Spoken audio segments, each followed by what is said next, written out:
The continuous conflict between Jinny, Imogen Waterhouse, and her estranged husband Lord James Seadown, Barney Fishwick, over custody of their son Freddy escalates in the 6th episode of Season 2, and not everyone makes it out alive.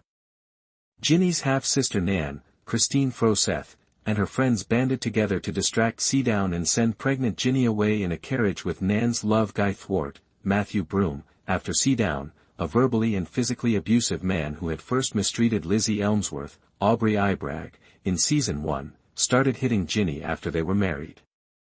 In the Season 1 finale, Nan made the ultimate sacrifice to wed Theo, Guy Remmers, Duke of Tintagel. As of Episode 6, Josh Dillon's character Lord Richard Marable has been killed by gunshot wounds inflicted by his brother. Our hearts were broken.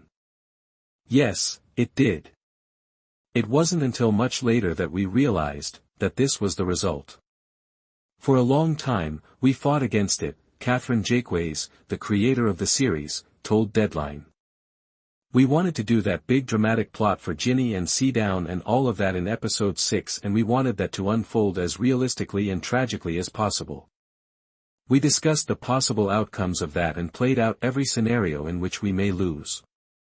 If it had been Seadown, which I believe is what most are expecting, that would have been the obvious decision.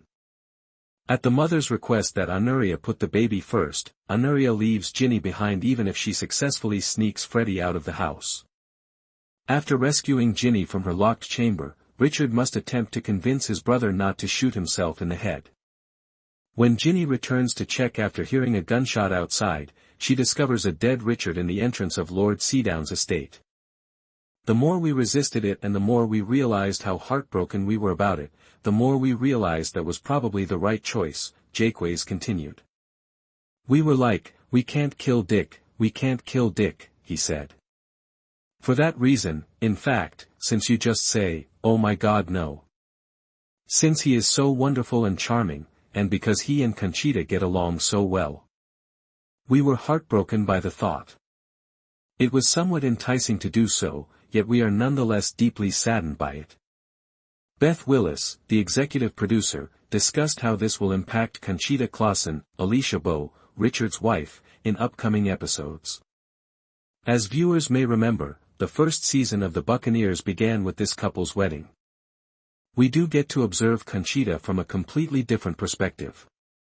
In addition to being a single mother and a businesswoman, she manages that grief while taking care of her friends, family, and his family, all of whom live with her, Willis told Deadline. It's simply this enormous burden, and she certainly rises to the occasion. Even though that episode is terrible, I'm kind of thrilled about what that means for Conchita as a character if we get beyond it. After they were married, Jinny's half-sister Nan, Kristine Froseth, and her friends banded together to distract Seadown and send pregnant Jinny away in a carriage with Nan's lover Guy Thwarte, Broome. In the Season 1 finale, Nan made the ultimate sacrifice to marry Theo, Guy Remmers, Duke of Tintagel. Seadown, a verbally and physically abusive man, had first mistreated Lizzy Elmsworth, Aubri Ibrag, in Season 1.